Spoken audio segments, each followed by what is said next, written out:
Assalamualaikum warahmatullahi wabarakatuh.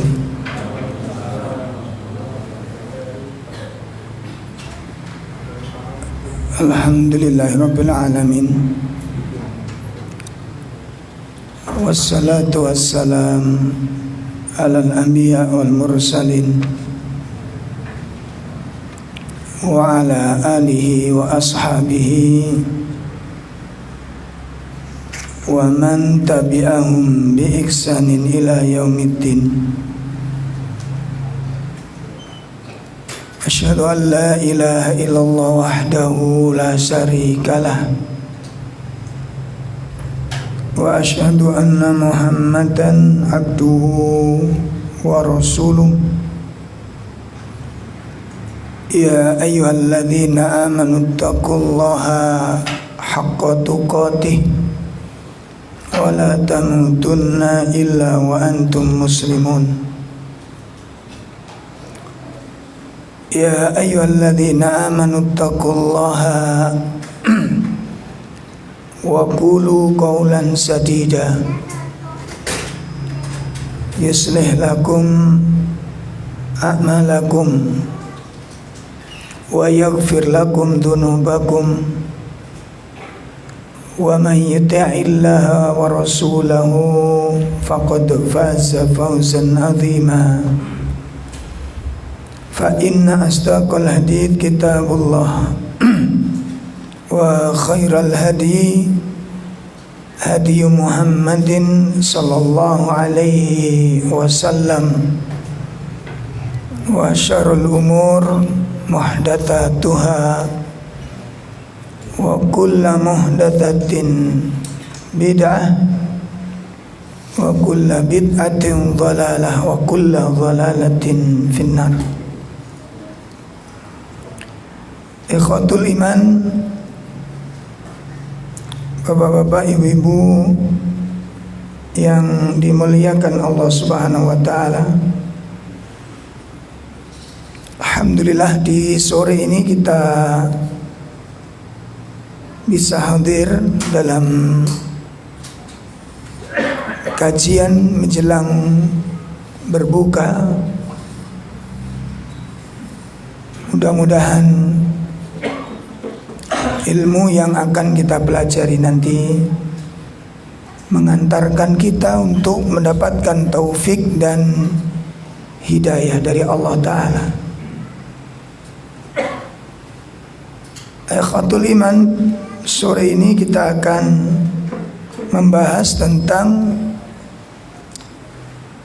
turuqut tahsilul istiqamah, jalan untuk mencapai istiqomah.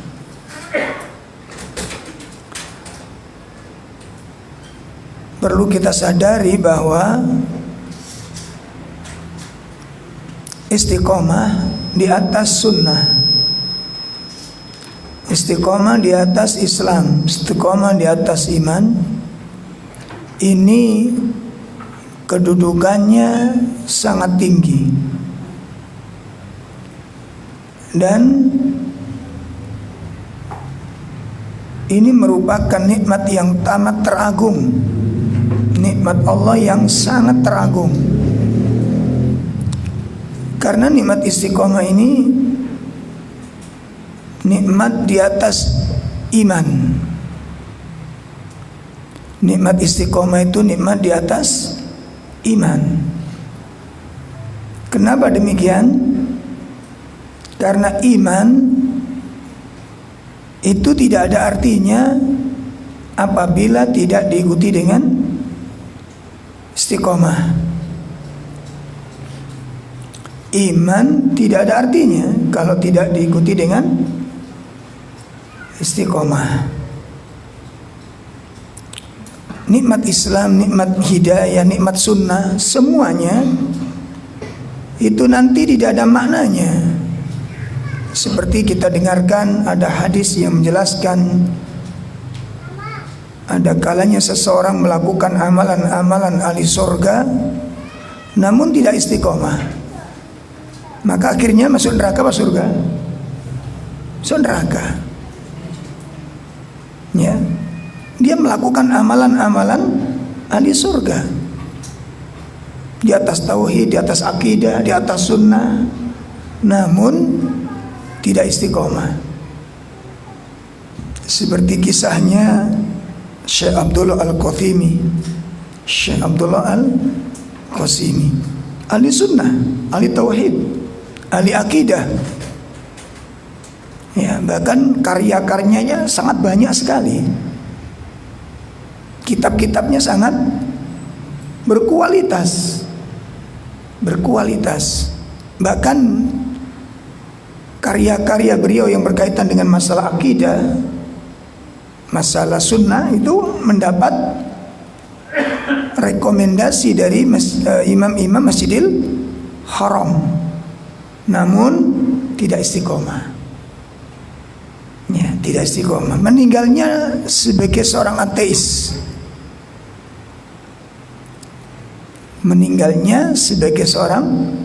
ateis. Dan banyak riwayat-riwayat yang lain demikian. Maka istiqomah itu memiliki kedudukan yang sangat amat tinggi. Ya, ini yang perlu kita pahami. Kemudian yang kedua,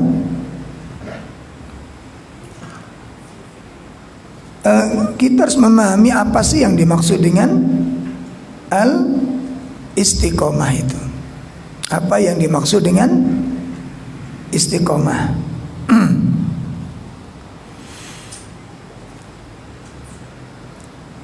Yang dimaksud dengan istiqomah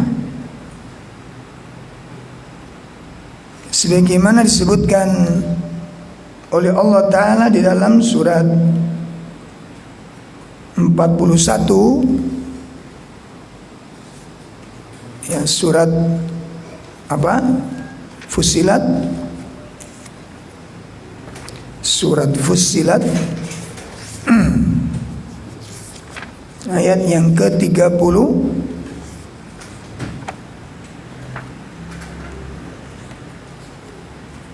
Allah Subhanahu wa taala menyebutkan innalladzina qalu rabbunallahu tsummas taqamu.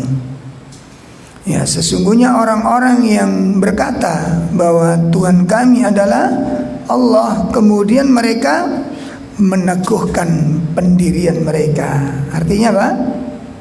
Mereka istiqomah di atas kalimat tersebut. Istiqomah di atas tauhid.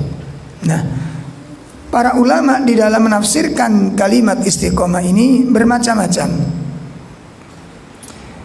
Yang pertama, qala Abu Bakar radhiyallahu an, berkata sahabat Abu Bakar radhiyallahu an, apa yang dimaksud istiqomah itu?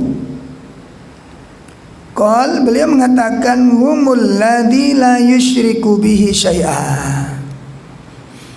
Ya, yang dimaksud istiqomah itu adalah mereka orang-orang yang tidak menyekutukan Allah dengan sesuatu apapun. Orang-orang yang tidak menyekutukan Allah dengan sesuatu apapun.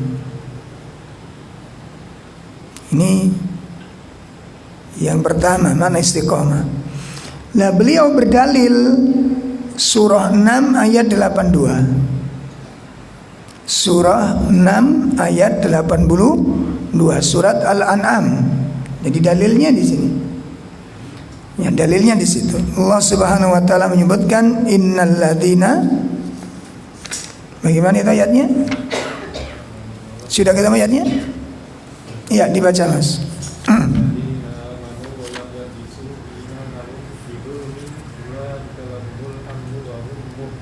Iya, baca terjemahnya. Orang-orang yang beriman dan tidak mencampur adukan iman mereka dengan kezaliman atau syirik. Mereka itulah yang mendapat keamanan dan mereka itu adalah orang-orang yang mendapat petunjuk. Nah, orang-orang yang beriman dan mereka tidak mencampur adukkan iman mereka itu dengan kesyirikan. Yang dikatakan istiqomah ini. Ini makna istiqomah yang pertama. Jadi Yang dikatakan istiqomah itu adalah orang-orang yang tidak mencampurkan ketauhidan itu dengan, mereka tidak melakukan kesyirikan dengan apapun. Yang kedua, berkata sahabat Abdullah ibnu Abbas radhiyallahu anhu. Berkata sahabat Abdullah ibnu Abbas radhiyallahu anhu. Apa itu istiqomah? Beliau mengatakan ala adai faraidhihi. Ala adai faraidhihi. Ya.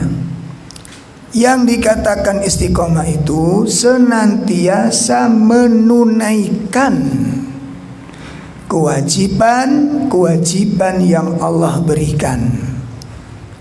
Selalu menunaikan kewajiban yang Allah wajibkan, yang Allah perintahkan.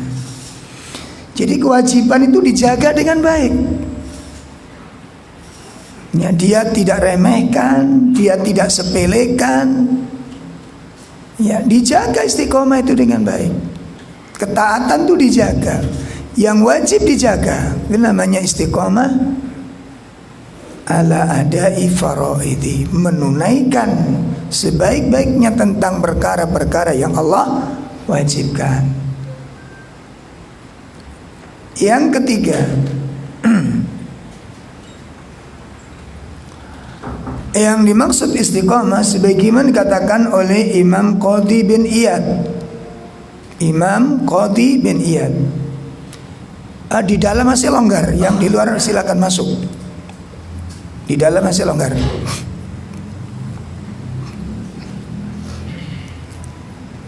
Baik. Yang ketiga, Imam Qadhi bin Iyad berkata, yang dikatakan istiqamah adalah wahadallahu bihi, ya, mentauhidkan Allah,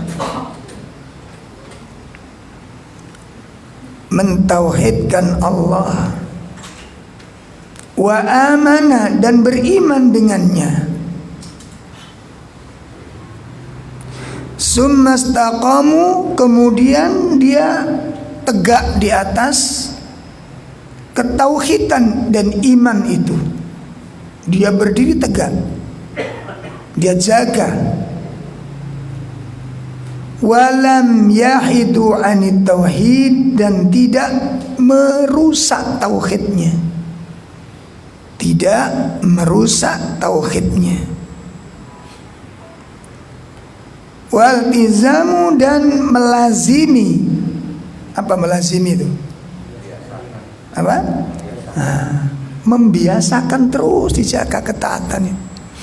Ala ta'atihi, di atas ketaatan kepada Allah.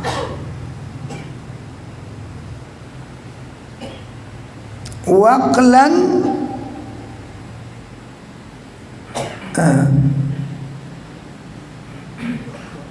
waltizamu, dan melazimi ala taati, di atas ketaatan kepada Allah Subhanahu wa taala, ila an tuwafu ala dzalik, sampai dia meninggal seperti itu. Masya Allah, sampai dia meninggal seperti itu. Namanya istiqomah itu demikian. Nah, yang model-model begini itu yang membutuhkan apa? Perjuangan. Nanti antum merasakan ibadah di dalam Ramadan dan setelah Ramadan, antum merasakan nanti. Kalau sekarang itu ibadah semuanya ringan, kita jalankan. Baca Quran enteng, sedekah enteng, sholat sunnah enteng. Hari pertama Idul Fitri, kita cek nanti masih baca Quran apa enggak kira-kira? Ya, hari pertama Idul Fitri, hari kedua, hari ketiga terus nanti. Makanya tolong ini diwanti-wanti. Ya, dijaga dengan sebaik-baiknya. Ya, ziarah tetap kita jalankan. Musim ziarah memang. Ya, kalau Idul Fitri itu musim ziarah. Namun di dalam kesibukan ziarah-ziarah yang kita lakukan ini jangan sampai melalaikan kita. Ya, jangan sampai apa? Melalaikan kita. Baca Al-Quran tetap, walaupun cuma 5 ayat, walaupun 10 ayat, di sela-sela apa? Ziarah-ziarah yang kita lakukan. Karena ini musimnya ziarah. Nanti kalau Idul Fitri musimnya apa? Anjang sana, di sini kan dilarang, nggak dilarang, bagus. Kan ini musim liburan, ya, dan semuanya orang libur di sana. Memanfaatkan momen untuk berziarah, tidak masalah. Cuma amalan-amalan yang sudah menjadi kebiasaan kita itu jangan sampai. Nah, mari riyo malah enteng awak. Enteng niku karena beban traweh. Ya kan, karena beban apa mana? Masak. Malam tangi bebas. Kalau kemarin kan di kepadangan. Ya, di istiqomahnya dijagain. Dan ini yang membutuhkan perjuangan. Ini yang ketiga makna istiqomah, mentauhidkan Allah, kemudian dia berjalan teguh di atasnya, beriman dengannya, dan tidak merusak tauhidnya, dan senantiasa melazimi ketaatan kepada Allah sampai dia meninggal dunia. Ini berjuang, membutuhkan perjuangan. Kemudian yang terakhir disimpulkan oleh Imam Al-Qurtubi. Disimpulkan oleh Imam Al-Qurtubi. Jadi ringkasnya apa sih yang dimaksud dengan istiqomah itu? Beliau menyatakan yang dikatakan istiqomah itu adalah iktidalu, lurus. Lurusnya hati, lurusnya jiwa ala ta'atillahi, di atas ketaatan kepada Allah. Ketetapan hati di dalam ketaatan, mentaati Allah Subhanahu wa taala. Dan baik masalah akidah. Akidahnya lurus, terus dijaga seperti itu. Walaupun banyak ujian-ujian yang merusak akidah kita, yang menantang kita, yang mengajak kita menyimpang, yang menawari kita untuk melenceng, dijaga ini ketaatan. Iktidal, ya, lurus di atas ketaatan kepada Allah, baik masalah apa? Akidahnya. Wa qaulan, ucapannya lurus. Nah, kelurusan ucapan itu apa? Dikatakan istiqomahnya ucapan itu, ya, yang pertama antara yang diucapkan dengan realita itu sama. Jadi lurus istiqomahnya ucapan itu apa? Antara yang diucapkan dengan kenyataan itu sama. Jadi lurus. Jadi akidahnya lurus di dalam ketaatan kepada Allah, baik akidah maupun perkataan. Wa fi'lan, dan perbuatan. Perbuatannya istiqomah, lurus. Ya. Wadama ala dzalik, dan dawam itu apa? Seperti itu selamanya. Wadama ala dzalik, dan seperti itu selamanya. Ya. Artinya apa di sini? Kestabilan di dalam akidah, di dalam perkataan, perbuatan itu terus, tidak menyimpang ke kanan maupun ke kiri. Wadama ala dzalik, dan dia dalam keadaan seperti itu selamanya. Nah, ini makna apa tadi? Istiqomah. Sehingga kesimpulannya tadi sebagaimana dikatakan oleh Imam Al-Qurtubi, sing jenenge istiqomah kuwi siji napa mau? Lurus di dalam mentaati Allah, lurus di dalam mentaati Allah dalam hal apa? Akidah. Akidahnya lurus, tidak menyimpang ke sana kemari. Karena satu saat kita akan diberi ujian oleh Allah. Makanya ujian itu bagian perkara yang bisa tergelincirnya hati. Ya, salah satu yang bisa menggelincirkan jalan hidup manusia di dalam ketaatan, di dalam akidah, di dalam perkataan perbuatan itu apa? Ujian. Salah satunya yang menjadi sebab tergelincirnya hati itu adalah ujian.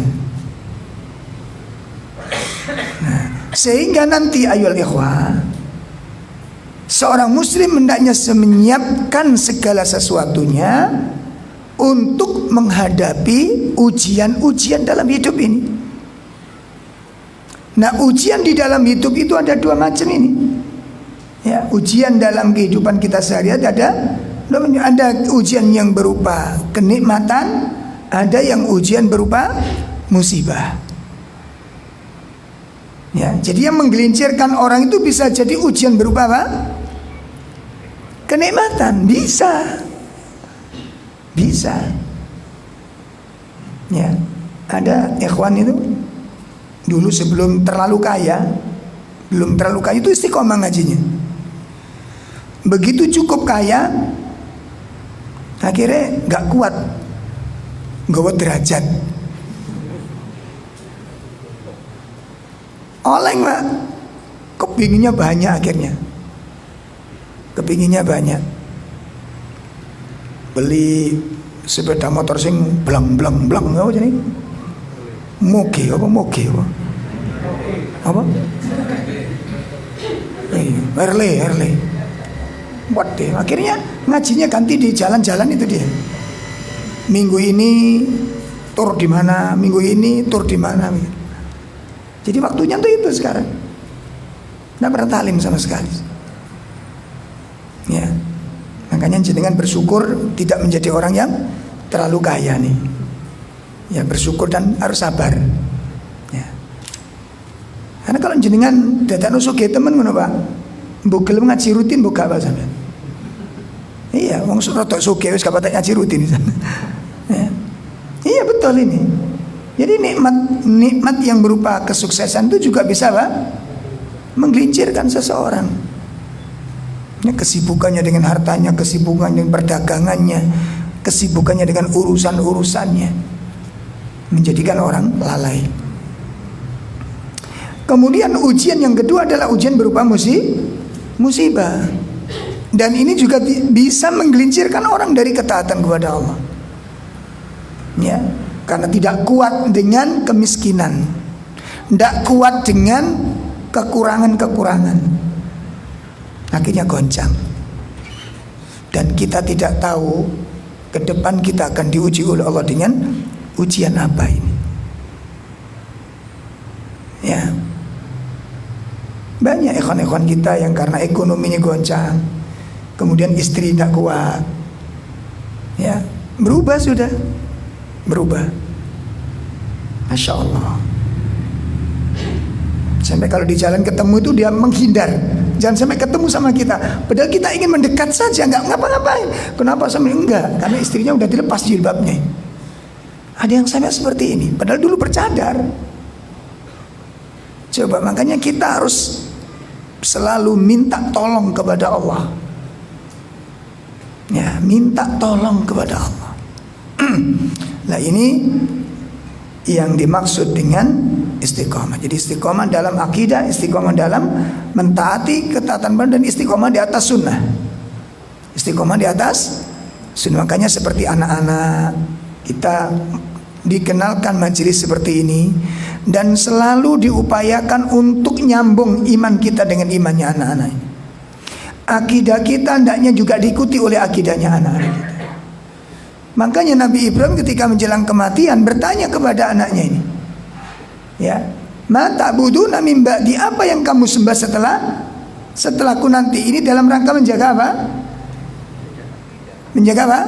Istiqomahnya akidah. Makanya disebutkan Nabi Ibrahim menjadikan aqidatut tauhid itu kalimatul baqiyah, kalimat yang abadi. Ya, beliau menjadikan kalimat tauhid itu sebagai kalimat apa?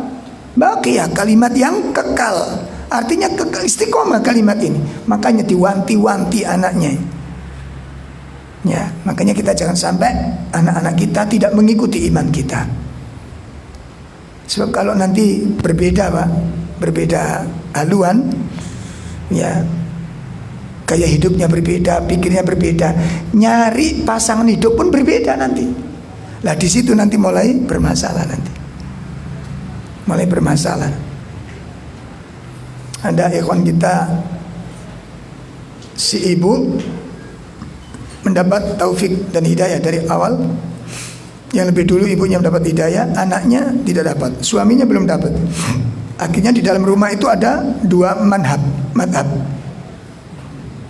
Nah, terjadi acara nikah. Antum bisa bayangkan ya nanti. Begitu anaknya menikah, ya mengikuti apa? Pandangan dia boleh dapat istri yang sama tentunya. Akhirnya nekakno kebogiru. Ngerti kebogiru? Nek kemanten teko terus ditabuh iklan gandung gitu. Terus diiringi dengan apa? Gending-gending. Nah, gending-gending. Terus kan biasanya ada yang memandu itu pakai bahasa Jawa itu. Ya. Kelunuk mana jadi. Macam-macam. Nah, di situ biasa ada temu di situ. Rame di sini. Dan acara tersebut itu orang tua kudu dipajang kedua-duanya di atas apa itu? Wadi. Rame. Makanya dijaga ini. Anak-anak kita dijaga, didoakan pada Allah Ta'ala. Nah, ini mana istiqomah. Sekarang bagaimana jalan untuk mencapai istiqomah ini? Ya, bagaimana supaya kita diberi anugerah oleh Allah istiqomah ini? Bagaimana caranya? Jalan yang harus kita tempuh supaya bisa istiqomah ini. Yang pertama,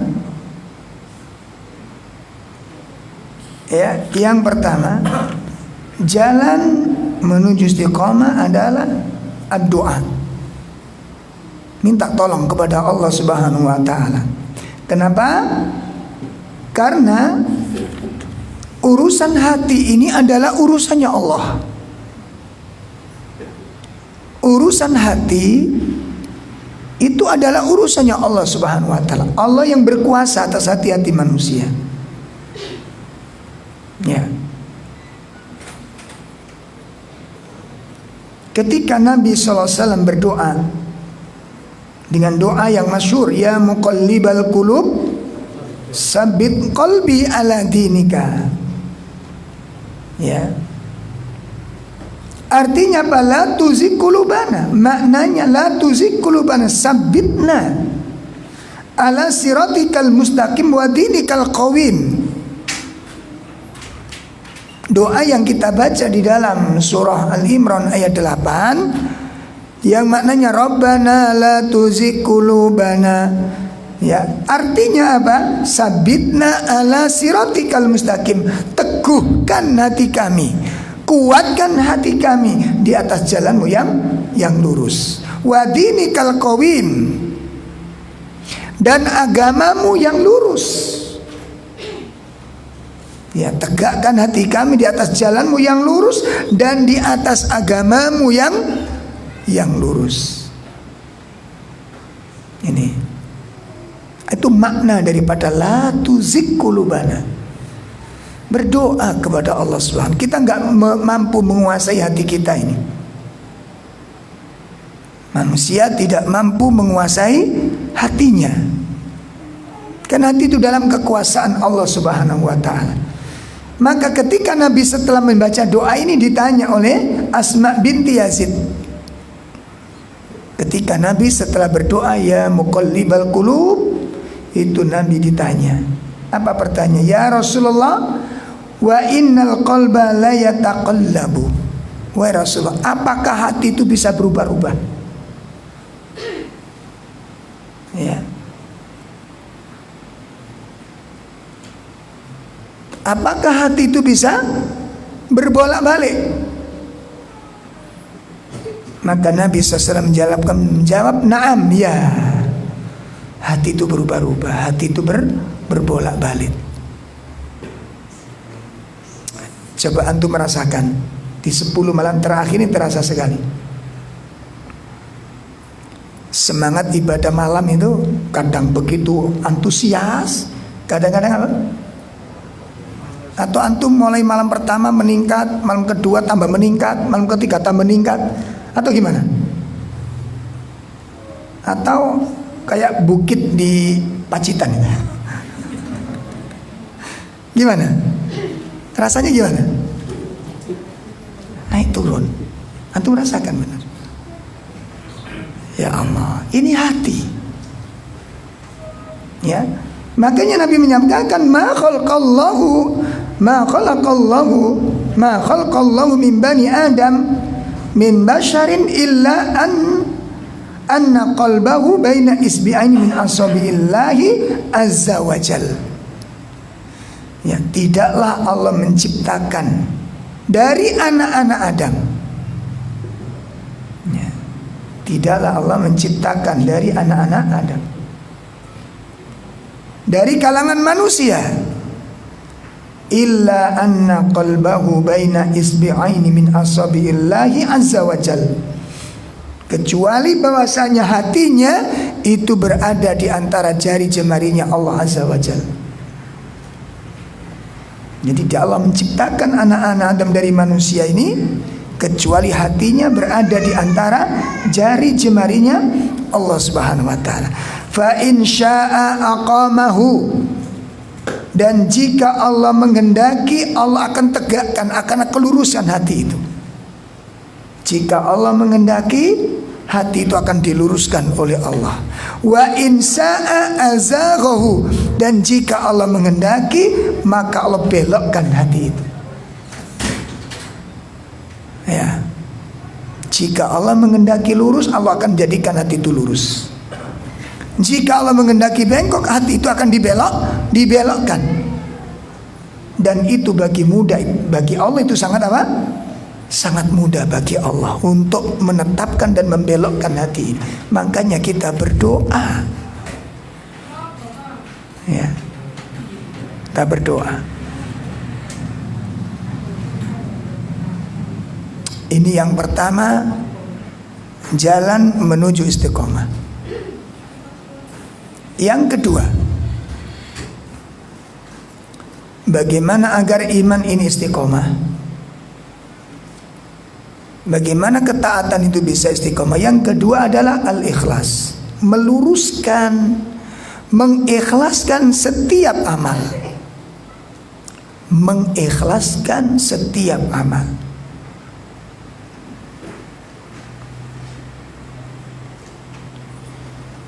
Ya. Jadi salah satu jalan untuk mengantarkan seseorang menuju istiqomah adalah apa? Al-ikhlas. Kita thalabul ilm lurus, niatnya lurus. Ya. Nah, supaya amal ini niatnya lurus, tidak terkontaminasi, maka hendaknya niatnya itu ditempatkan di tempat yang tepat. Imam Ibnu Qayyim Al-Utsaimin rahimahullah taala menjelaskan, agar niat di dalam ibadah itu lurus, yang nanti diikuti dengan lurusnya hatinya, hendaknya niat itu diletakkan di tempat yang tepat. Sehingga nanti kalau sudah ditempatkan di niat yang tepat, maka sempurna niatnya. Sempurna niatnya. Maka untuk menyempurnakan niat ini, hendaknya seluruh aktivitas kita, seluruh amal ibadah kita itu diniatkan dengan 3 niat. Ya, hendaknya diluruskan pada 3 niat.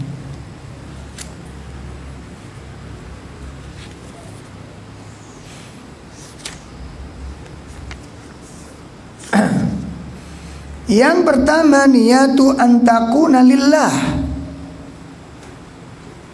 Yang pertama, niyatu antakuna lillah. Niat apa yang kita lakukan ini lillahi, untuk Allah, karena Allah. Satu, apa saja yang kita lakukan karena Allah. Ngasih duit ke istri, ojo nek pas duwe karep ae sampean. Niatkan lillah. Niatkan lillah. Yang kedua, niatul ibadah. Niatkan dalam rangka apa? Untuk beribadah kepada Allah. Niatkan untuk beribadah kepada Allah dalam apapun niatnya. Yang ketiga, wa niyatu annahu qama biha imtithal li amrillah. Niatkan yang kita lakukan, yang kita sedang kerjakan itu dalam rangka menegakkan perintah-perintah Allah. Nah, jadi niat niku kudu ditata ning telung perkara niki. Niat napa kemawon, niat napa kemawon. Perbuatan apa saja. Ya. Sehingga nanti tidak ada sesuatu yang sia-sia di sana. Nah, ini kadang-kadang ada ibu-ibu punya anak kecil, akhirnya sibuk ngomong anak, nyeletuk. Lah ini ngomong terus gini loh mas, kapan iso ibadah? Seakan-akan ngomong itu bukan ibadah. Kalau niatnya tidak ada di sana, lalu kita tidak meletakkan bahwa ngomong itu bagian daripada ibadah, berarti sia-sia sekian banyak waktunya kita ini. Hampir tiap hari di setiap ngomong berarti waktu kita apa? Sia-sia, masya Allah. Tidak, itu ibadah ibu. Di situ dengan ibadahnya nanti. Makanya jihadnya laki-laki dengan jihadnya perempuan beda. Keutamaannya tempat ibadahnya laki-laki dengan keutamaannya tempatnya perempuan beda. Seperti contoh, ya, seutama-utama sholat jamaah bagi laki-laki di mana? Masjid. Seutama-utama sholatnya wanita di mana? Rumah. Jadi jangan bertanya kalau begitu wanita tidak mendapat keutamaan Ustaz. Loh, kok keliru mana sana? Keutamaan yang wanita sholat ini di rumah. Ya itu keutamaan jenengan di situ. Jadi yang ngatur keutamaan itu bukan kita. Ya. Nah, hadis ini jangan dijadikan dalil. Nang mall nggak oleh, nang mall boleh, nang masjid, kualik sama ndelai. Bisa dipahami nih? Jangan salah meletakkan dalil, jangan keliru di dalam menafsirkan dalil. Nah itu niat, makanya niatnya kudu ditata telu niki. Engko cek sempurna niat ini. Ya. Sehingga kalau aktivitas yang kita lakukan, apapun bentuk aktivitas itu, hendaknya dibangun di atas 3 niat ini. Suami bekerja, makanya sebagian teman-teman kita menafsirkan kerja itu seakan-akan bukan ibadah. Makanya mereka mengatakan ibadah itu iktikaf di masjid. Makanya mereka kadang-kadang sibuk di masjid saja. Kan ada sebagian kelompok memahami bahwa ibadahnya di mana? Di masjid. Dari pindah ke masjid yang lain. Ada tak ya? Enggak usah saya sebutkan, antum ma'rifah sudah. Ya? Sehingga seakan-akan yang bekerja itu bukan manusia-manusia akhirat. Kami manusia-manusia akhirat, ulama-ulama akhirat. Jadi lingkup akhiratnya ini kesempitan di dalam memahami makna ibadah. Ya. Kesempitan di dalam memaknai makna ibadah. Seakan-akan jadi ibadah itu sempit sekali. Masjid, dakwah, taklim. Masjid, dakwah, taklim. Bekerja ibadah bukan? Sekarang nih, antum rencana mau iktikaf. Tiba-tiba ada saudara minta tolong sama antum. Minta tolong. Dan antum harus terlibat di dalam masalah ini. Apa kata Rasul? Jikalau aku punya kesempatan, jikalau aku punya waktu, untuk mendampingi saudaraku, mengantarkan saudaraku menyelesaikan hajatnya sampai selesai. Apa kata Nabi? Lebih aku cintai daripada iktikaf 1 bulan di masjidku ini. Bukan masjid Ihya Sunnah, bukan. Masjid mana? Nabawi. Kalau seandainya aku punya waktu, ya, membantu saudaraku, mengantarkan saudaraku untuk mengurusi hajatnya sampai selesai, itu lebih aku cintai daripada iktikaf di masjidku selama 1 bulan. Bayangkan. Makanya bagi kita yang sudah iktikaf di masjid, jangan merasa lebih mulia dari yang belum iktikaf. Dan ini jangan dijadikan dalil, nih aku gak iktikaf nih. Bukan begitu. Makanya keutamaan ibadah itu tidak hanya satu model saja. Jadi ada kalanya jenis. Jadi amal dimuliakan karena tempat, amal dimuliakan karena apa? Waktu. Amal dimuliakan karena jenis dan kondisi amal itu. Jadi macam-macam. Ya, ini supaya orang yang berpahaman bahwa mencari keutamaan itu di masjid keliru. Ya, kekeliruan yang sangat besar. Jelas ya? Nah, jadi yang kedua jalan untuk mencapai istiqomah adalah ikhlas. Dakwah tidak ikhlas pasti terputus di tengah jalan. Thalabul ilm tidak ikhlas pasti terputus di tengah jalan. Berbuat baik kepada orang lain tidak ikhlas pasti terputus di tengah jalan. Membantu saudaranya tidak ikhlas pasti terputus di tengah jalan. Maka salah satu jalan untuk mencapai istiqomah itu adalah al-ikhlas. Meluruskan niat ini di dalam beribadah itu. Diperseni, Pak. Nah, saya kisah jenenge ikhlas niku nopo? Qalal ulama, berkata para ulama, yang dimaksud ikhlas yang pertama, tasfiyatul fi'li an mulahatatil makhlukin. Ya. Yang dikatakan ikhlas itu menjernihkan amal dari campur tangannya makhluk. Ini. Jadi yang dikatakan ikhlas ini apa? Menjernihkan amal, membersihkan amal dari apa? Campur tangannya makhluk. Ini.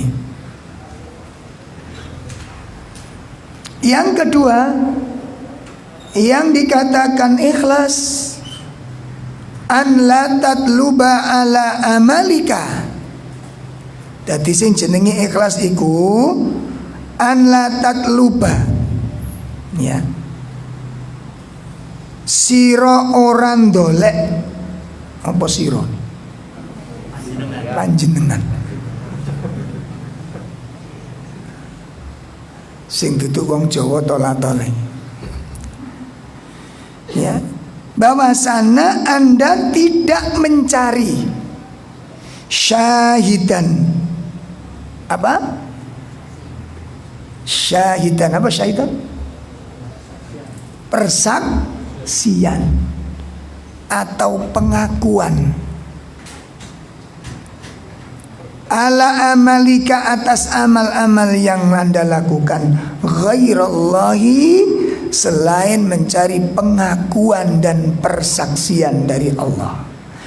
Wala mujazian siwa, dan juga tidak minta balas budi, tidak minta balasan siwa selain daripada Allah. Nah, ngene iki yo gak gampang, Pak, ngene iki. Ayo coba engko sampai dari jamaah ngaji niku, setiap denger ada teman sakit, Anda selalu hadir menjenguknya. Si fulan sakit, Anda hadir. si fulan sakit, Anda berkunjung. Si fulan opname, Anda ziarah ke sana. Selalu begitu. Begitu antum sakit, kotelo konco iki pergi keluar kota semua. Orang nasi muncul belas. Kira-kira piye, Pak? Ngono rek jamaah swalo sak menawa kae kok irung-irungi tok semua ora ono. Aku padahal kok setiap zaman sakit itu selalu saya kunjungi. Begitu saya sakit, nggak ada seorang pun yang jenguk. Ini gak usah nulis nyanyian terlalu. Itu ujian keikhlasan bagi kita. Makanya Allah sebutkan sifat-sifat orang yang ikhlas di dalam surat 76 ayat 8 dan ayat 9. Ya, sifat-sifat orang yang ikhlas. Nah, ini dia. Wa yud'imuna at-ta'ama 'ala hubbihi miskinan wa yatiman wa asira. Innama nut'imukum liwajhillah la nuridu minkum jazaa'an wala syukura. Ada terjemah?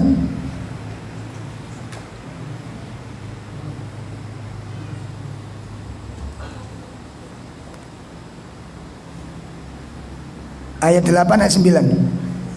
Dan mereka memberikan makanan yang disukainya kepada orang miskin, anak yatim, dan orang yang ditawan, sambil berkata, sesungguhnya kami memberi makanan kepadamu hanyalah karena mengharapkan keridhaan Allah.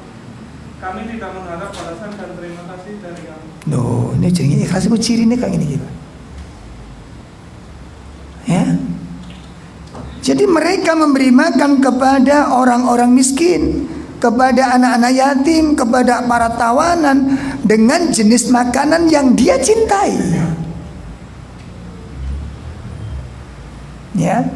Dadi sing dikekno wong niku panganan sing senengi.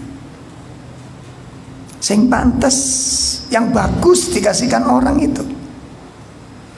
Makanya nanti ibu-ibu kalau ada baksos jilbab layak pakai, ya,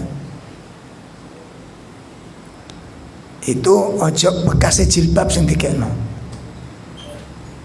Kan ada baju bekas, ya, bakti sosial dengan baju bekas, yang dikasihkan bekas baju. Beda, baju bekas sampai bekas baju itu beda.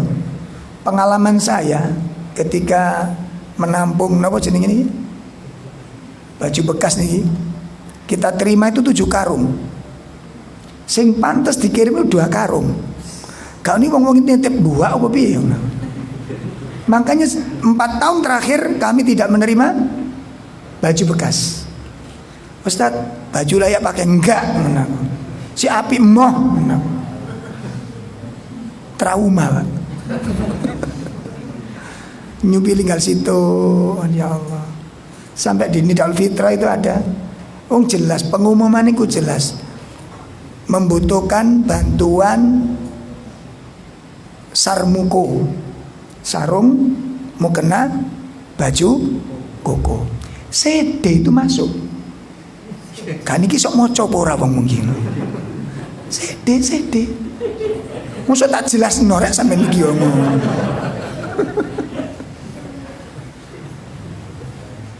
Katut kebuntel iki katut buah apa piye to wong iki. Baju-baju juga baju muslim, baju-baju sing Allah, makanya ndak. Saat niki sing bekas mboten. Saya mboten. Iya 4 tahun ini kami mengumpulkan baju layak enggak, pokoknya baju baru. Sampeyan tukokno 75 nyar. Itu ya apik. Ya, kan ada baju murah kan? Ada yang 65, ada yang 60. Tapi mbok ini kayak apa? Tapi apik sih ngono lho. Jadi antum kalau kita kasihkan orang itu kasih yang bagus. Ya. Karena itu demi untuk antum, bukan untuk orang lain. Pahala dari yang antum berikan kemana? Ke kita, itu bukan untuk orang lain. Ya. Sedaya, jadi yang dikatakan ikhlas itu wa yut'imut ta'am ala hubbi miskinan wa yatiman wa asira. Innama nut'imukum liwajhillah. Sesungguhnya mereka memberi makan ya kepada kalian itu liwajhillah, untuk mencari wajah Allah Subhanahu wa taala. La nuridu minkum jazaan wala syukuran, dan mereka tidak menginginkan balasan darimu dan apalagi ucapan terima kasih. Enggak butuh itu semuanya. Nah, makanya kok biar wong mari sampean bantu, mari balik no bantuane, kok meneng jarno ae. Kau sang moto yul iku mari nyelang gak matur suwun, nyelutur karo. Biarkan aja sudah. Minta ganti dari Allah Ta'ala. Walaupun dia tidak mengucapkan terima kasih, kita nggak butuh dengan itu semuanya. Ya. Makanya antum lihat, orang yang linglung itu jarang yang ngasih sedekah. Kenapa? Karena matur suwun ya. Enggak ada matur suwun. Pelajaran dari Imam siapa itu? Dari kalangan tabi'in, punya silsilah dengan Nabi SAW. Suatu saat dia sakit, anaknya matur, "Pak, ibu kepingin buatkan jenengan kue." Soalnya jeneng wong loro niku biasanya selera makannya apa? Mudun nyemil sing arep. Nyemil. Jenengan mau dibuatkan cemilan sama ibu katanya. Napa jenengan berselera? Akhirnya Imam Rabi bin Husaim dia mengatakan, "Kembali ke ibumu, suruh buat cemilan," katanya. "Nanti barangkali aku selera untuk memakannya." Setelah beberapa waktu makanan datang. Nah, ternyata di depan rumahnya itu ada pengemis yang lenglung. Sampai perawi itu nyeritano karena lenglung iler ini kuno, bletotan ke sana kemari. Bletotan ke sana kemari. Akhirnya Imam Rabi manggil anaknya, "Nak, tolong kasihkan pengemis itu dulu. Kasihkan dulu dia." Akhirnya dikasihkan. Nah, jenenge wong lenglung, Pak, jenenge wong lenglung. Mangan sak nampan iku dientekno, Pak. Entek amblas. Iya. Akhirnya anaknya ndelok peristiwa ini pripun? Kecewa. Ini kalau kadang ganjel ingin tak kekno mal dikekno wong satu misal. Rasanya piye jenengan? Ndak ono menika sedikit maneh. Iya benda. Dikasihkan sama dia. Setelah itu dihabiskan. Setelah itu anaknya komentar. Nah, cuma kan orang soleh tetap komentarnya tetap di atas kesolian. Apa katanya? "Ya Aba rahimakallah." Iku muring-muringi wong soleh, Pak. Sampe nek muring-muring yang andek ndonga ngene. Rahimakallah, wahai Bapak, semoga Allah merahmati Anda. Pak, pengemis ini linglung, ingatannya hilang, sehingga dia nggak ngerti sing dipangan niku apa, sing ngekei iki sapa, orang ngerti, sehingga dia nggak punya ucapan matur suwun, Pak, nggak ono ucapan itu. Jadi dia nggak ngerti, dia ikut makan kue apa, rasanya kayak apa, yang ngasih siapa, sehingga dia tidak punya beban untuk mengucapkan apa? Terima kasih. Nopo jawab Imam Rabi, ini loh Pak, kedalaman ilmu itu. Bapak tahu pengemis itu lenglung, sehingga dia nggak ngerti sing dipangan, sing ngekei sapa, orang ngerti. Tapi Bapak yakin Allah ngelihat apa yang Bapak lakukan. Jadi hatinya dihadapkan kemana? Kira-kira orang ini rasanya makmur apa enggak? Makmur. Karena dia tidak sibuk dengan dia, orang yang diberi, tapi dia hatinya menghadap kemana? Orang nggak ngerti saya, tapi Allah kira-kira dengan saya lihat apa enggak? Allah tahu nggak dengan perbuatan saya? Tahu, sudah cukup. Itu yang saya cari, kata. Ini ikhlas. Ya Allah, ini yang namanya ikhlas. Mangkane bae jenengan iki musim parselan. Nah, marseli jamaah sing duafa. Ya dikirimi makanan sana. Ya, melalui teman dititipno. Terus besoknya ketemu, kok meneng ae. Sampeyan gak usah takon. Wingi gak usah wis meneng ae. Tapi ganjel, Pak. Ganjel. Kenapa? Ingin sekali melihat apanya? Ayo coba sing dinteni apa iki? Kok meneng ae wong iki? Karone teko aku paling iki. Lho ngono. Iku mbededek, Pak. Ngerti mbededek? Gua anjel iki koyo gak enak blas. Mas, wingi aku titip nang anu. Matur suwun. Nah, ya ngono plong. Iku sing dinteni. Nah, ini kualitas ikhlas kita masih belum benar. Karena masih menunggu apa? Menunggu apa, Bu? Ucapan pengakuan. Gak butuh saya lihat. Allah ngelihat saya cukup. Ini karena itu yang saya harapkan. La nuridu jazaan, la nuridu minkum jazaan wala syukur. Aku gak membutuhkan balasan darimu, dan aku juga tidak membutuhkan pengakuan atau ucapan terima kasih. Makmur hatinya orang ikhlas itu, makanya makmur. Antum lihat Abu Bakar, coba bayangkan. Abu Bakar punya keponakan namanya Mistah. Waktu putrinya difitnah zina, Mistah ini yang paling banter fitnahnya. Ya, padahal kebutuhan Mistah itu setiap hari makan, minum, pakaian, seluruh kebutuhannya itu ditanggung oleh sahabat Abu Bakar radhiyallahu anhu. Ditanggung penuh oleh Abu Bakar. Tiba-tiba Mistah ikut menyebarkan fitnah isu tentang Aisyah berzina. Piye kan? Cara kula mbek sampean ngono piye kira-kira? Sampean meneng apa tetap dibantu apa diputus sih? Nek sampean kelas cara kula mbek sampean piye? Arek iki gak kena disakno. Iki bahasa Pol Sewu nih. Aku wis gak kurang-kurang nang dhek. Seluruh kebutuhannya dibantu, seluruh keperluannya kita cukupi, makan dari kita, minum dari kita, pakaian dari kita, sakit berobat dari kita, melok nyebarno fitnah. Abu Bakar bersumpah, demi Allah saya hentikan bantuan kepada Mistah ini.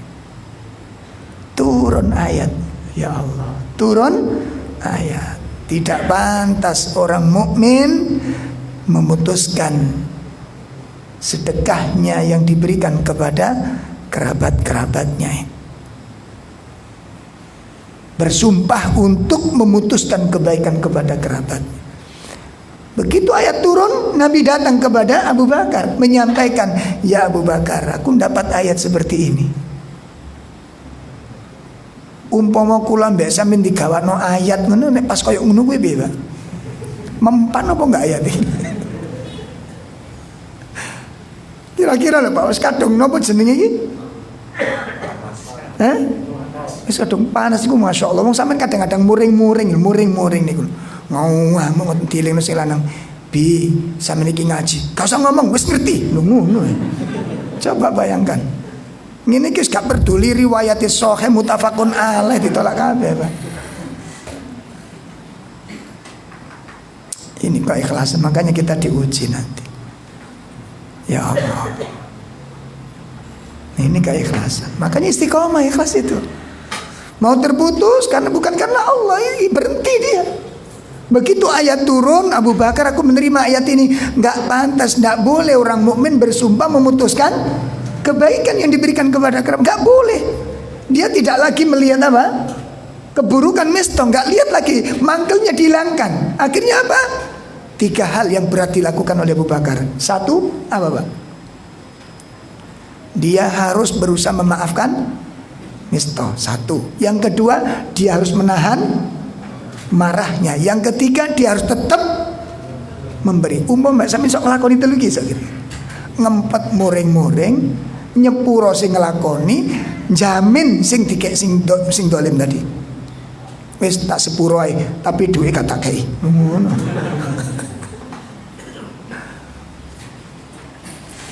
Makanya mukhlis itu bukan derajat yang sederhana. Pengorbanan, Pak, itu pengorbanan. Korbankan perasaan kita. Nah, ini ikhlas. Yang ketiga, sampun paham yang dikatakan ikhlas tadi? Mengko pakai sampean loro kalau nyambangis tetap ngaji ae, enggak usah pore. Ya. Napa mas aku loro kalau nyambangi blas itu wis aku ngaji rutin. Lah sampean rutin ku ndolek dikunjungi apa piye? Jelas ya? Makanya ketika amal itu ikhlas, itu istiqomah, dia akan istiqomah. Makanya kalau tidak istiqomah, maka ketika dia tidak ikhlas, pasti amal itu akan terputus. Makanya kita belajar dengan panglima siapa? Yang dipecat oleh Umar bin Khattab siapa? Khalid bin Walid. Coba bayangkan menjadi panglima di zaman Nabi, zaman Abu Bakar, begitu zaman Umar diputus dari kedudukannya, dihentikan, dicopot panglimanya. Apa kemudian dia semangatnya turun gara-gara tidak menjadi panglima? Tidak, kenapa? Karena kedudukan panglima bukan itu yang aku cari, yang aku cari jihadnya.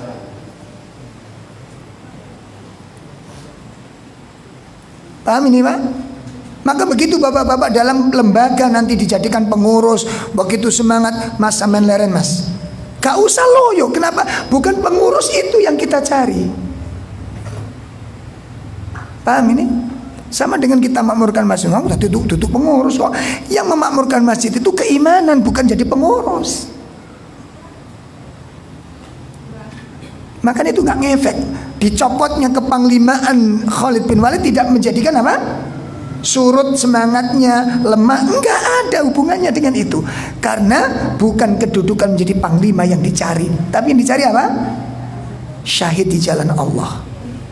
Toh walaupun demikian dia tidak menemukan kematian di medan pertempuran. Ya Allah, ini ikhlas. Yang ketiga apa? Yang ketiga cara untuk mendapatkan istiqomah adalah al-mujahadah. Mujahadah, serius, ya, mengerahkan segala kemampuannya, usaha yang sungguh-sungguh di dalam mengawasi, ya, di dalam mengawasi kelalaian, celah-celah dirinya, ya, berusaha dengan sungguh-sungguh dengan melihat celah-celah dirinya. Apabila dia melihat ada kelemahan di sana, maka dia melakukan jihad kepada dirinya sendiri. Jadi orang yang ingin mujahadah ini melahirkan mujahadah itu apa? Mengawasi kondisi hati. Contohnya tan, sampean nate ngrasakno mboten kate maca Quran iku wis engko ae ngono. Pernah mboten? Oh sering, Masya Allah. Terlalu jujur itu ya gak pati apik jadi. Coba, ini yang dimaksud dengan tatakasalu alaih. Sifat malas sudah mulai masuk dalam dirinya. Akhirnya apa? Menunda-nunda amal. Itu bentuk kemalasan. Ketika dia sudah merasa demikian, jangan dituruti, engkau jangan dilawan. Itu cara untuk melahirkan mujahadah. Jadi ketika kita dalam kemalasan, kata maca Quran gitu ya, sekarang tok liar-liar nih. Apalagi dalam kondisi kayak begini ini. Makanya saya diundang kajian di beberapa tempat, ini perkantoran, setelah zuhur alamat. Ini waktu yang sangat tidak bagus untuk ngaji. Saya pernah di kantor perkantoran instansi pemerintah di mana? Jawa Timur. Setelah zuhur, Pak. Jadi habis sholat zuhur langsung pengajian. Sing melek sak masjid ku loro tok. Sing pembawa acara ambek mbu wong sitok kedip-kedip kan. Tak delok liyane niku itikaf semua. Tadzakur wa tersungkur gitu. Jadi sak masjid yang datang itu Pak yang melek niku mek loro, Pak. Saya ceramah niku Masya Allah. Tadi kok beban tak get niku suara kuntek. Kalau teriak kan ngelaus, sementara kan nggak boleh minum. Ya, gak tiket niku turu kabeh nih ya Allah. Itu kajian saya terakhir di siang hari. Setelah itu saya nggak berterima. Beban. Karena memang untuk karyawan seharusnya pagi. Kalau memang ngadakan waktu siang niku itu miliknya mereka untuk apa? Istirahat, itu milik mereka, jangan diganggu. Makanya jenengan yang jadi apa? Juragan-juragan. Oh no, ini kan ya. Wajah karyawan semua. Yang kok BBE sama niku kapan-kapan soge, kapan-kapan soge. Terus duwe karyawan nek ngaji, iku degeken waktu sing apa? Jam kerja. Ambil 1 jam untuk ngaji. Ojo jami istirahat, jami karyawan malah dipakai ngaji.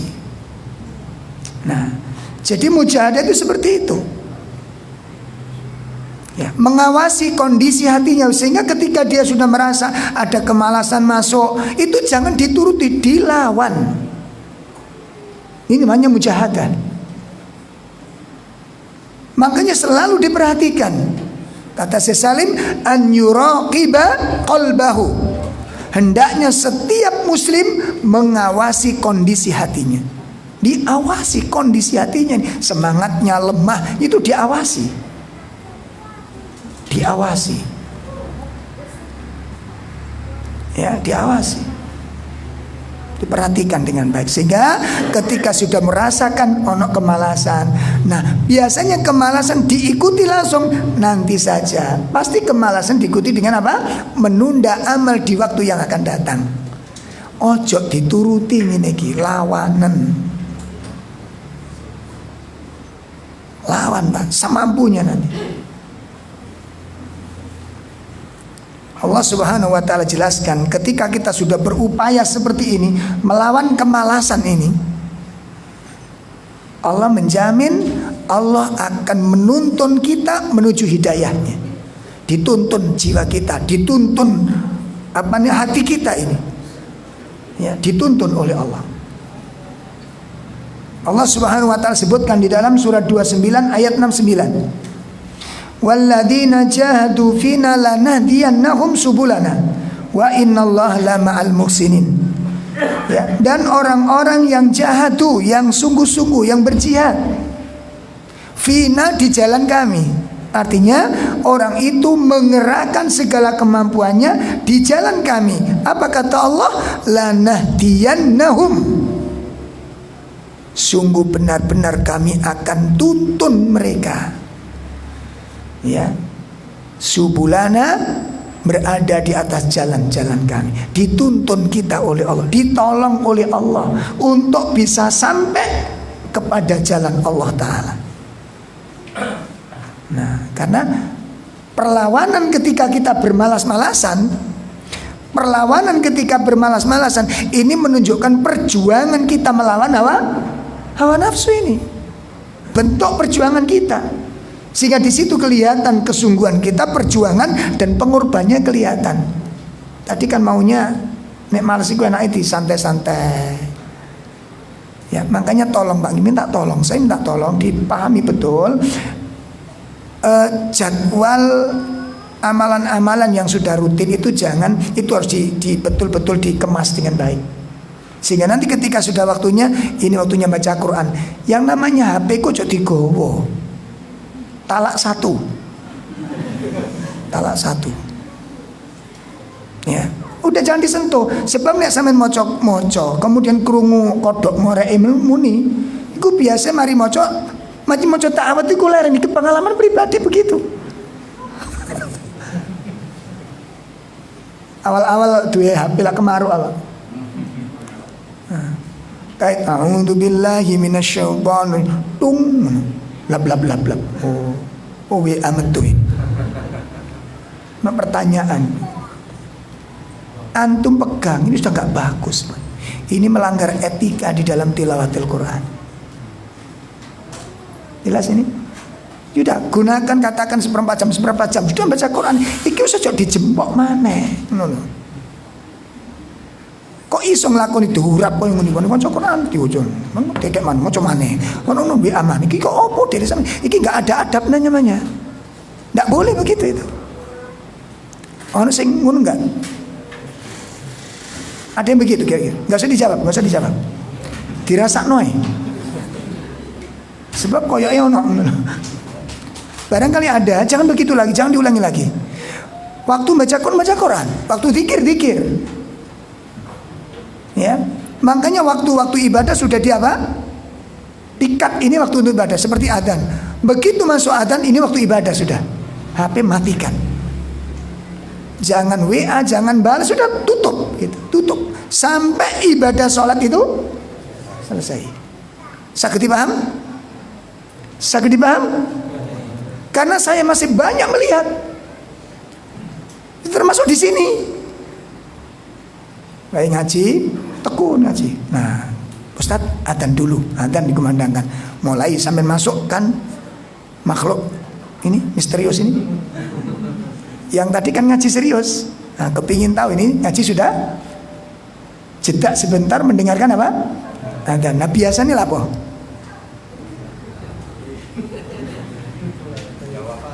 Istri kedua dikeluarkan.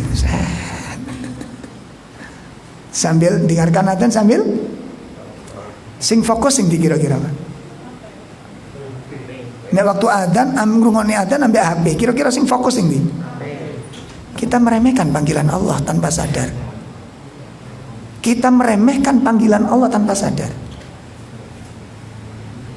Dan ini kemaksiatan.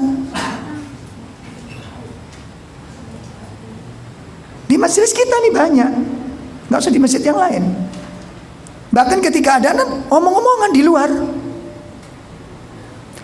Antum baca nanti di YouTube, cari informasi tentang apa? Syekh Abdul Razak muda dinasihati Syekh Utsaimin. Antum tadi judulnya itu. Ya. Syekh Abdul Razak dinasihati Syekh Utsaimin. Antum lihat itu.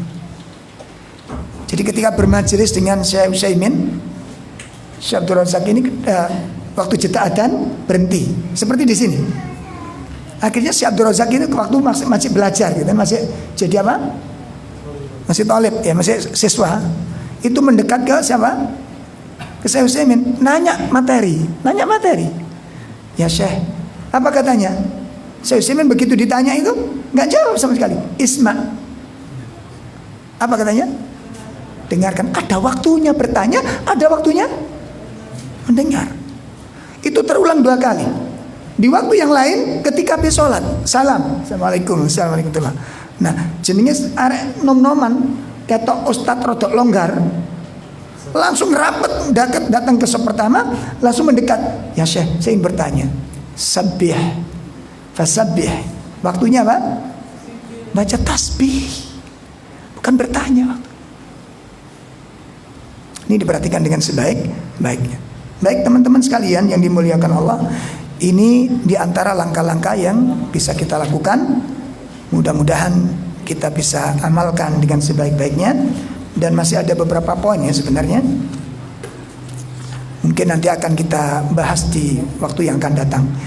Semoga ilmu kita menjadi ilmu yang diridhoi Allah Subhanahu wa taala. Sallallahu ala nabi Muhammad, subhanakallahumma bihamdika asyhadu an la ilaha illa anta astaghfiruka wa atubu ilaik. Assalamualaikum warahmatullahi wabarakatuh.